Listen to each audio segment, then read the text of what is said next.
એઆઈના કારણે નોકરીઓ ગુમાવવાનો ભય કે નવી રોજગારીનું સર્જન.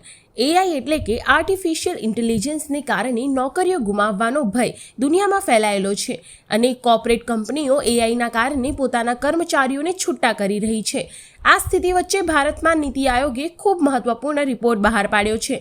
આ રિપોર્ટ મુજબ 2035 સુધીમાં એઆઈ ભારતના જીડીપીમાં $500 થી $600 અબજનો વધારો કરી શકશે. એટલું જ નહીં, એઆઈ નવી નોકરીઓનું સર્જન પણ કરશે, જેથી યુવાનો માટે રોજગારીની તકો ઊભી થશે.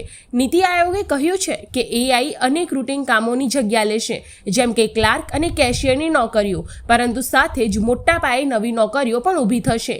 નાણાપ્રધાન નિર્મલા સીતારમણે પણ કહ્યું છે કે ટેકનોલોજીના દુરુપયોગને રોકવા નિયંત્રણો જરૂરી, પણ ટેકનોલોજીનો વિકાસ ન અટકે તે પણ મહત્વપૂર્ણ છે. આમ એઆઈ લાંબા ગાળે દેશને આર્થિક રીતે વધુ મજબૂત બનાવવામાં મદદ કરશે તેમ મનાઈ રહ્યું છે.